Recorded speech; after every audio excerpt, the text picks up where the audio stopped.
3 days after I buried my husband, his mother slid an envelope across the table and said the words that broke what was left of me. Sign this. Vanish from our lives. You were never family. No shouting, no tears.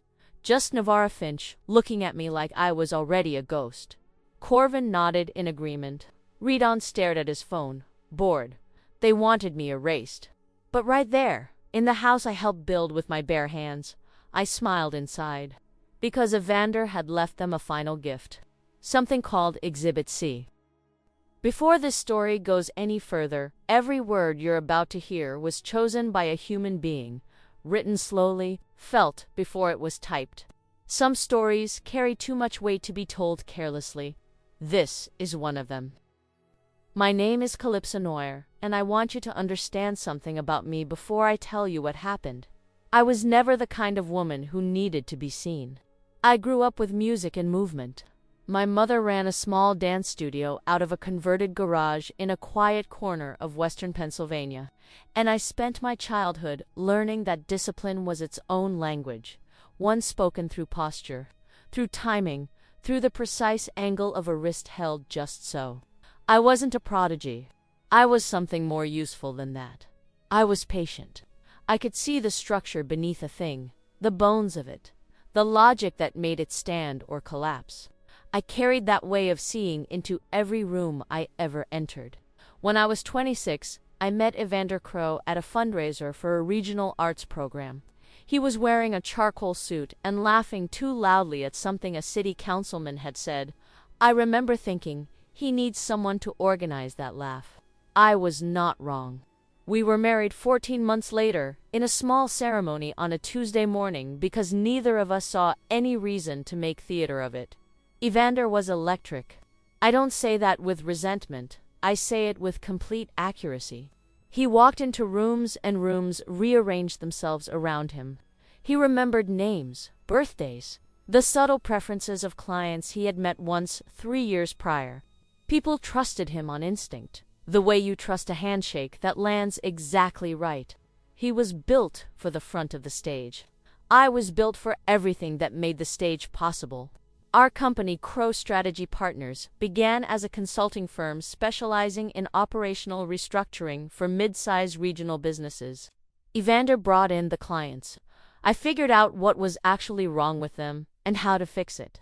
We never discussed it as a division of labor. It simply was what it was, as natural and functional as breath. He would come home from a pitch meeting, shed his jacket on the kitchen chair, pour 2 glasses of whatever we had open, and say, "Tell me what you think," and I would, for hours, sometimes.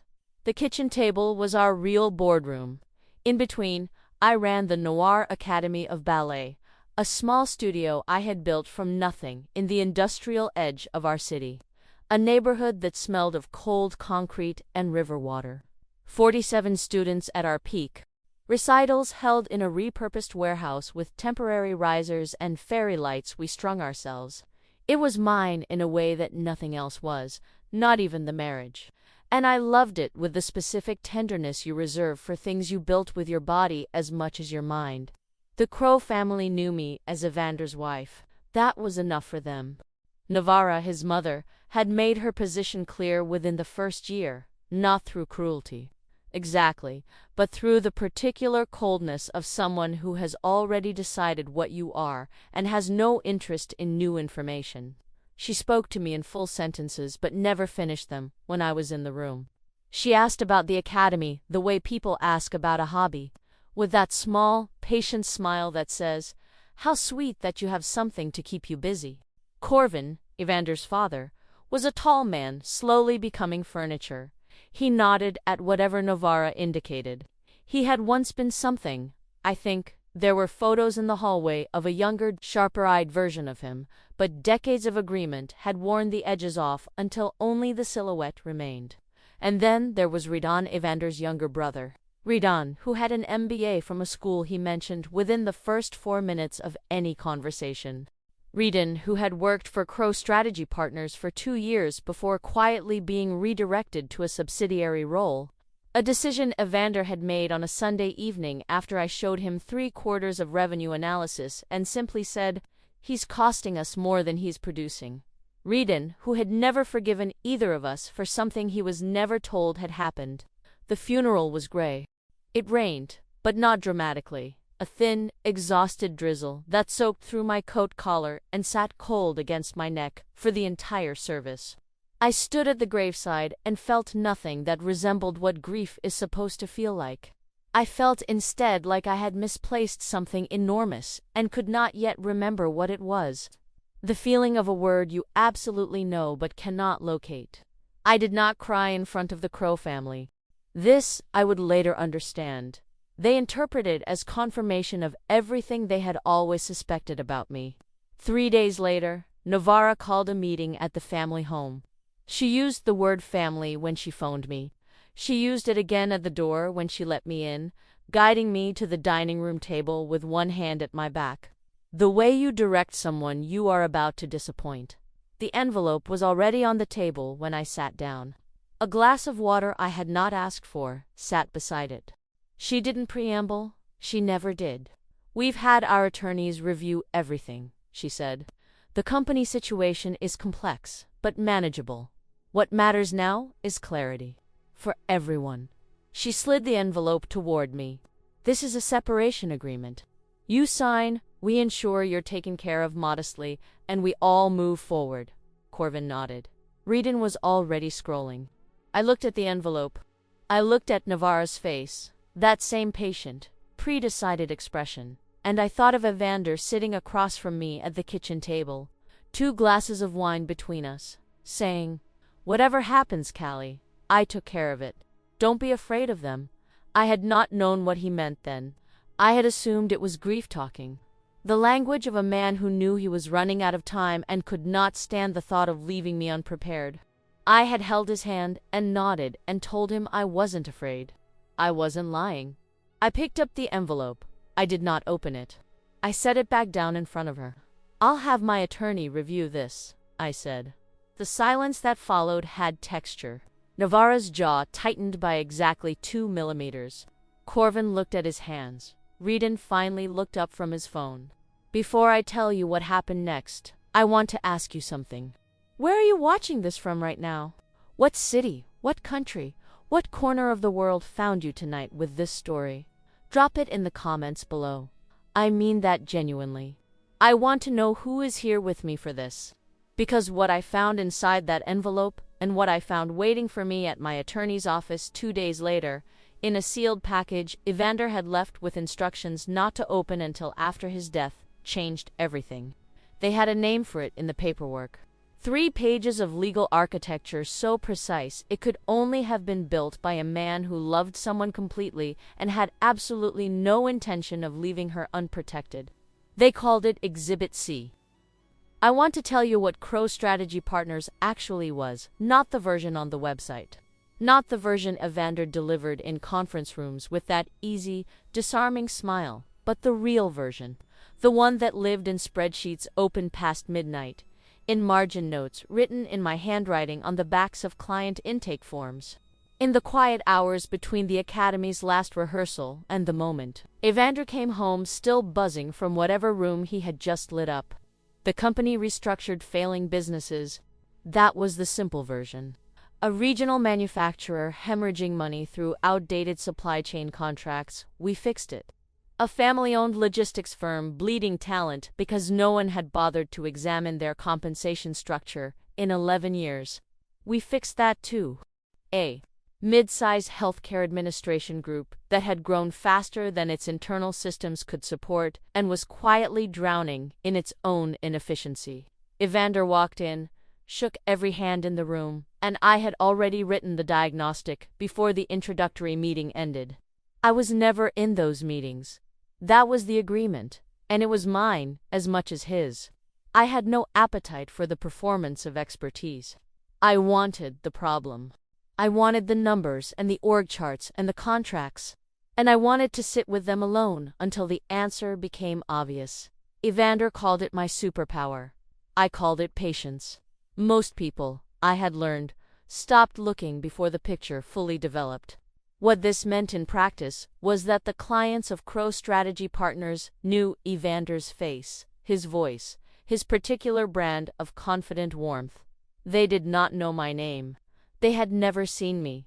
But they had felt my work in every recommendation that held up under pressure, every projection that proved accurate within a margin of 3%, every restructuring plan that delivered results inside the promised timeline. I was the architecture. Evander was the door. There were 3 clients, specifically, who had come to understand the arrangement, not because we told them, but because they were sharp enough to notice. Marcus Del Rey, who ran a regional infrastructure firm out of Columbus and had been with us for 6 years. Sylvie Okafor, a private equity partner in Chicago, who had hired us twice and referred us 4 times. And a man named Theodore Brask, who managed one of the largest family-owned distribution networks in the Mid-Atlantic and communicated almost exclusively through handwritten letters, which I found both eccentric and deeply respectful. These 3 knew not the full picture, not the kitchen table, not the late nights, not the fact that the strategy decks Evander presented were built from frameworks I had sketched in the margins of my ballet notebooks, but enough to know that what they were paying for was not just a face and a handshake. I thought about them sometimes, during rehearsals. While I watched my students find the precise placement of a develop, I would be running a revenue scenario in the back of my mind, testing it for weaknesses the way you test a floorboard before you trust your weight to it.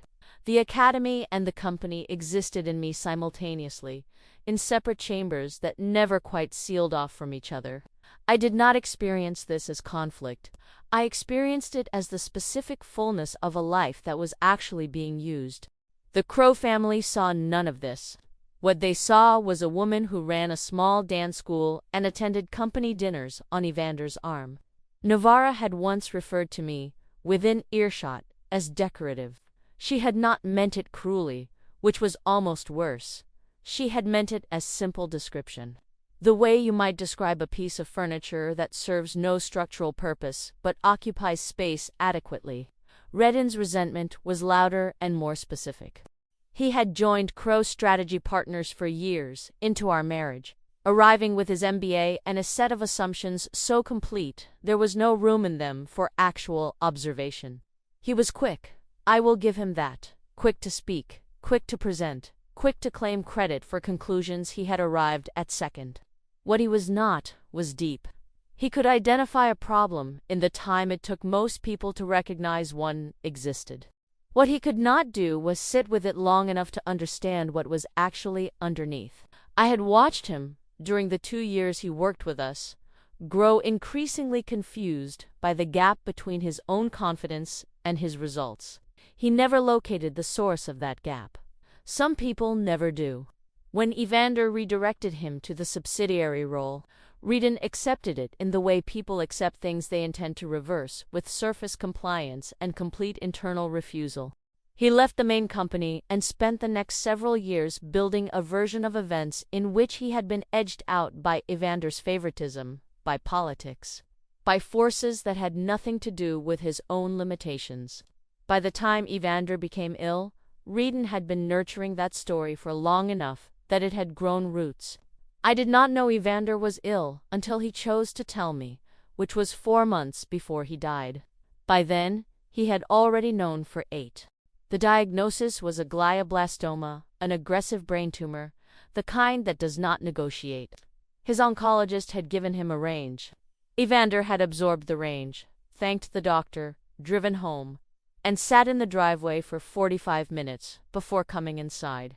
I know this because our neighbor, Mrs. Aldrich, mentioned it to me weeks later, gently, in the way neighbors mention things they don't fully understand but feel they should report. When he finally told me, we were at the kitchen table. It was a Wednesday. He had made tea, which he never did. Tea was mine, always, and he set a mug in front of me with both hands, carefully, like an offering. He sat down. He looked at me for a long moment, and then he told me. I remember the quality of the silence in that room. The refrigerator's low hum. The faint smell of the jasmine candle I had burned down to nothing 2 nights before and hadn't yet thrown away. The tea cooling in front of me, untouched. How long have you known? I asked. He looked at the table. long enough to handle some things. I understood, later, exactly what some things meant. In that moment, I only understood that the man across from me had been carrying this alone for 8 months, not out of distance, not out of deception, but out of a love so structural, so load-bearing, that he had refused to let it become my weight until he had already done everything in his power to protect me from what came after. He had not been idle during those 8 months. He had been building, and the illness progressed the way those illnesses do, not in a straight line, but in a series of plateaus and drops, each drop landing somewhere lower than the last. There were good weeks, and then there were weeks that were not good. And Evander moved through all of them with a deliberateness that I had mistaken, at first, for acceptance. It was not acceptance. It was focus. He was still working. I did not understand that until after the funeral.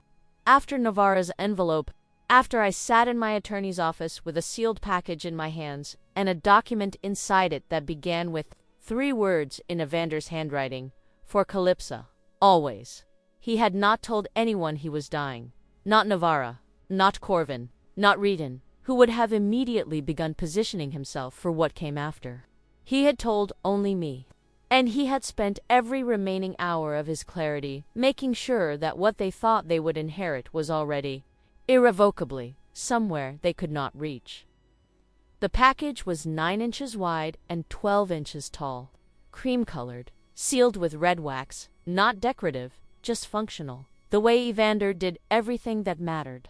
My attorney, a quiet and precise woman named Harriet Voss, had received it 6 months before Evander died, with a cover letter instructing her to hold it until 30 days after his death and then deliver it directly to my hands and no one else's. She set it on the desk between us and folded her hands and said nothing.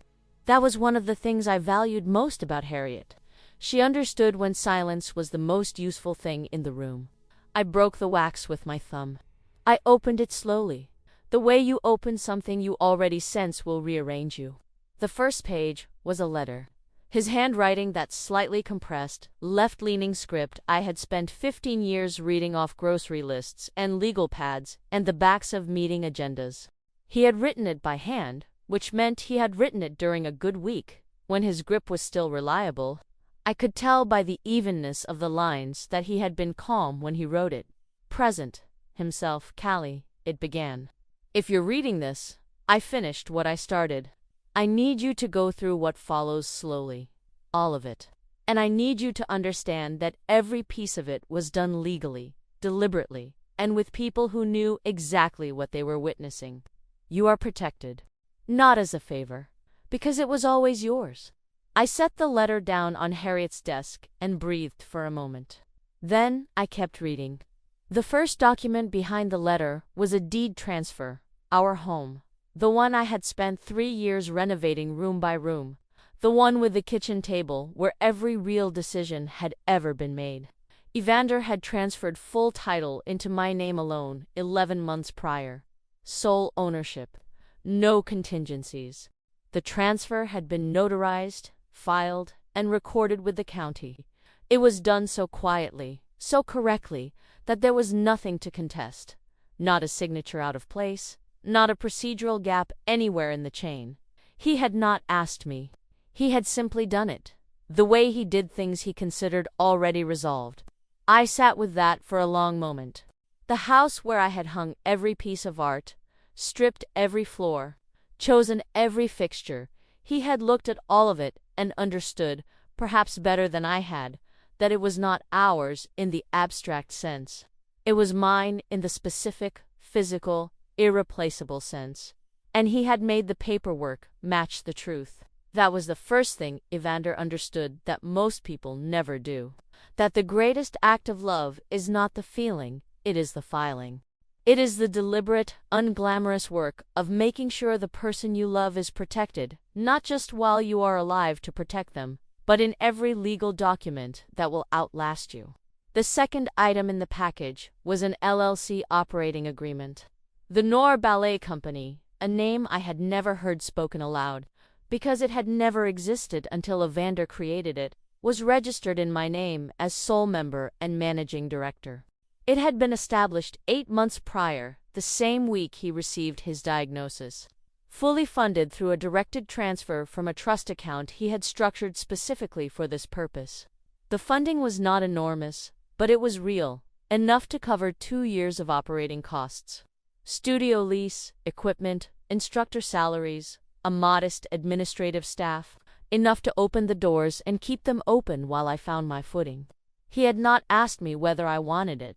He had known 15 years of kitchen table conversations, of watching me come alive during rehearsals in a way I never quite replicated anywhere else, of hearing me talk about the Academy's students with a particular tenderness I reserved for things I considered genuinely important. He had been paying attention the entire time, every year, every conversation.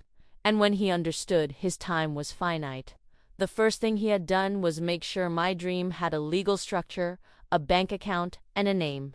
I thought about what it means to truly know someone. Not the surface knowledge of preference and habit, not their coffee order or their side of the bed, but the deeper knowledge of what they are actually for. What they would build if fear were not a variable. What they would become if someone simply removed the obstacles and stepped back. Evander had spent 8 months removing obstacles, quietly, without telling me, without asking for gratitude that he would never have accepted anyway. The third document was the one labeled in Harriet's organized tabbing system as Exhibit C. It was a signed affidavit. 7 pages. Evander's signature on every one. Notarized by a witness I didn't recognize, a paralegal from a firm across town, someone with no connection to Crow Strategy Partners, chosen specifically for that neutrality. It documented, in precise and specific language, the full nature of my contribution to the company over 15 years. Not in general terms. In the specific language of someone who had pulled every internal record, every strategy document, every client communication chain, and assembled them into an irrefutable account of who had actually been running the strategic mind of the operation. Revenue figures, client retention rates attributed to specific recommendations, project outcomes cross-referenced against my documented frameworks. And at the end, in a paragraph that Harriet later told me she had read 3 times before she fully absorbed it, a signed statement in his own words. This company became what it is because Calypsa was the one truly running it. Without her, you have nothing but a name. I set the affidavit down. I looked at Harriet. She looked back at me with the expression of someone who has seen many things in many offices and was making room for this one to be what it was. He documented everything, I said. It was not a question. Meticulously, she said. I thought about love then. Not the kind that announces itself. Not the kind that requires an audience. But the kind that sits down at a desk during the worst months of a life and does the work. The kind that transfers assets while it still legally can. That writes down the truth before the truth can be disputed. That builds a structure around a person so carefully that even after the builder is gone, the structure holds. I had spent 15 years believing that Evander's love was in the way he looked at me, the way he reached for my hand without thinking. I had not understood until that moment that it was also in every document in this package. That love, real love, is a verb with legal standing. Has anyone in your life ever protected you the way Evander protected me, quietly, without asking for anything in return, without ever needing you to know? Tell me in the comments. I want to hear it. Evander's final weeks were gentle in the way that last things sometimes are, as though the body understands it is being asked to release rather than fight. He slept more, he spoke less, but when he spoke, it was with the specificity of someone choosing each word carefully because the supply was no longer infinite. He asked me once, near the end, if I had spoken to Harriet yet. I told him not yet. He nodded, closed his eyes, and said, "You will. And after that, don't be afraid of them." He died on a Thursday morning in early autumn, in our bedroom, with the window open and the sound of the street coming in clean and ordinary. The way sound does when the world does not yet know it has lost something. He had finished what he needed to finish. Every transfer recorded. every document filed, every piece of the structure set and sealed. He died knowing I was not standing on air. He died in peace. Harriet requested a meeting with the Crow family attorney 12 days after the funeral. She did not tell me what she planned to say. She told me only to be present, to be quiet, and to let the documents speak. The meeting took place in a conference room on the 14th floor of a building downtown, neutral ground, Harriet's choice. I arrived 7 minutes early. Novara arrived exactly on time, which was her way of communicating that she considered punctuality a form of dominance. Corvin followed 2 steps behind her. Reedon came in last, already loosening his collar, already performing the energy of a man who had somewhere more important to be. Their attorney was a compact man named Gerard Foss, who had the particular confidence of someone who had never yet entered a room, where the other side was better prepared. He set his briefcase on the table with a small, decisive click, and looked at Harriet the way attorneys look at each other when they are deciding how long this will take. Harriet opened her folder without preamble. She was not a theatrical woman. She did not build 2 things. She simply placed the first document on the table and said, in a voice that carried no drama whatsoever, the marital home transferred to sole ownership of Calypsa Noir 11 months ago, recorded and filed. There is nothing to contest. Novara's expression did not change. But something shifted behind it. A slight recalibration. The look of someone who has just encountered a wall where they expected an open hallway. Gerard Foss asked to review the deed transfer. Harriet slid a certified copy across the table. He reviewed it. He set it down. He said nothing, which was its own kind of answer. The Noir Ballet Company, Harriet continued, was established as a single-member LLC 8 months ago, funded through a directed trust transfer, with Calypsa as sole managing director, fully capitalized, fully operational. She placed the LLC operating agreement on the table beside the deed. Again recorded, filed, and outside the scope of the estate. Reedon leaned forward. He didn't have the authority to. He had complete authority, Harriet said, with the patient precision of someone correcting a factual error in a student's paper. These were not estate assets at the time of death. They had already been transferred, legally, with proper counsel and notarized documentation at every step. She paused. Would you like to review the transfer timeline? He would not like to review the transfer timeline. His jaw moved slightly, like a man chewing something he couldn't swallow and couldn't spit out in public. Then Harriet placed Exhibit C on the table. She did not explain it. She allowed Gerard Foss to pick it up. She allowed the silence to stretch while he read. I watched his eyes move down the first page, pause, move down the second. I watched the specific quality of his attention shift, the way a professional reader changes posture when the material stops being routine. Novara said, quietly, "What is that?" It was not quite a question. It had the shape of one, but not the weight. A signed affidavit, Harriet said, executed by Evander Crow 11 months prior to his death. Notarized by an independent witness with no affiliation to either family or company. It documents, in specific and verifiable detail, the strategic contribution of Calypsa Noir to Crow Strategy Partners over a period of 15 years. She folded her hands, including a signed statement by Evander himself, identifying her as the primary strategic mind of the operation. The room had a particular quality of silence I had not encountered before, not the silence of emptiness, but the silence of several people simultaneously revising something they had believed to be solid. Corvin looked at his hands. He had been looking at his hands for most of the meeting. Reedon said, he was ill. His judgment was fully intact at the time of execution, Harriet said. We have a concurrent medical evaluation confirming cognitive competency, dated the same week.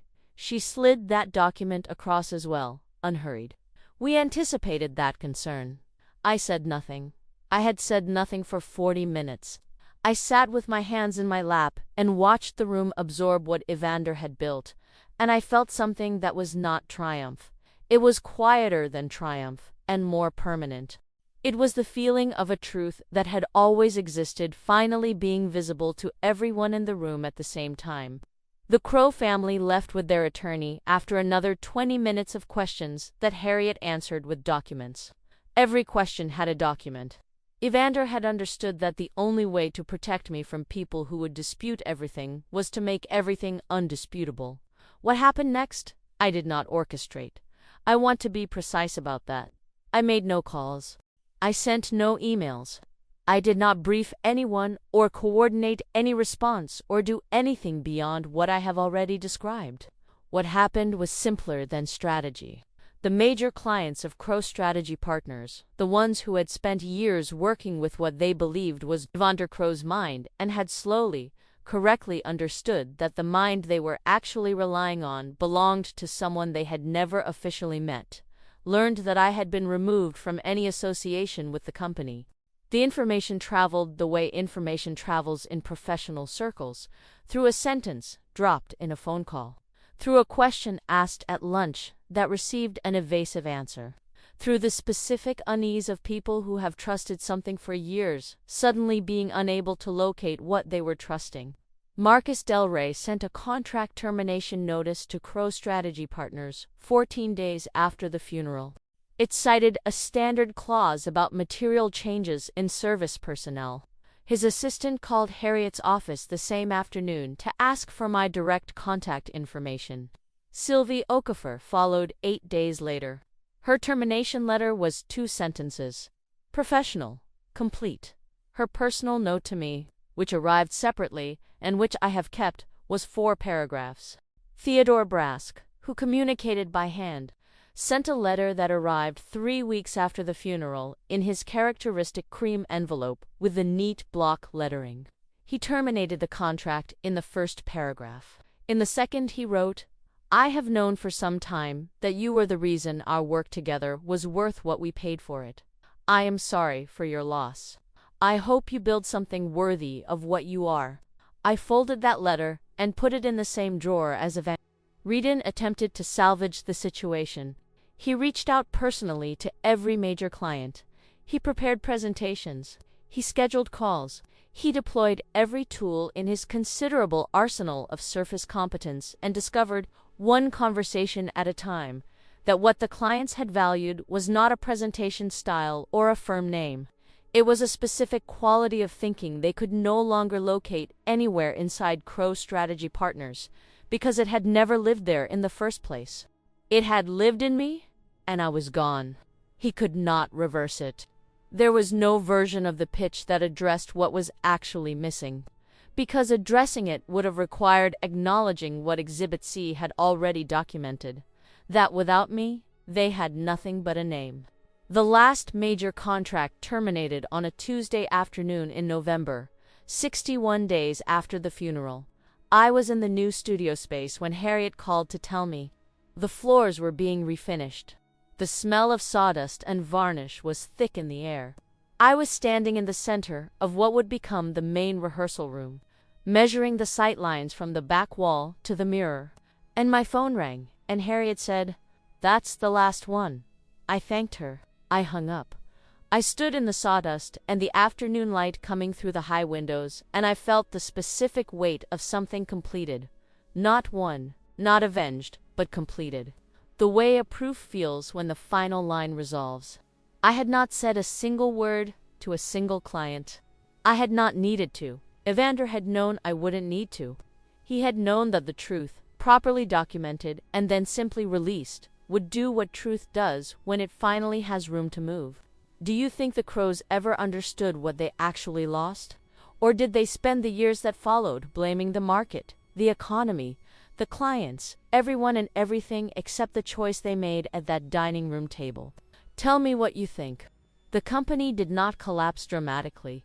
It contracted slowly, the way things do when the essential element has been quietly removed. Reedon hired consultants. He restructured the fee model. He rebranded twice in 18 months. None of it addressed the actual problem, because the actual problem was the absence of something he had never acknowledged existed. They kept the company they had fought for, and they watched it become without ever fully understanding why, exactly what they deserved. The Noir Ballet Company opened its doors on a Wednesday morning in late February, 8 months after the funeral. There was no ribbon cutting, no press release, no celebration designed for anyone else's consumption. I had never needed that kind of witnessing, and I was not going to acquire the need for it now.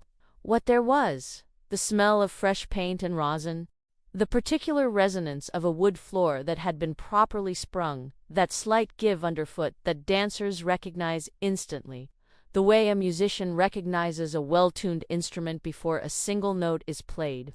There were bars along the full length of the east wall, installed by a carpenter named Ellis, who had asked 3 times whether the height was correct and seemed personally invested in getting it right. There were mirrors that ran floor to ceiling, clean and unfogged in the morning light. There were 2 rehearsal studios, an administrative office with a desk that I had chosen because it reminded me, in its proportions, of the kitchen table. And there were, on the first morning, 11 students, adults mostly, with 2 teenagers and 1 woman in her 60s who told me she had always meant to learn and had run out of reasons not to. I taught the first class myself.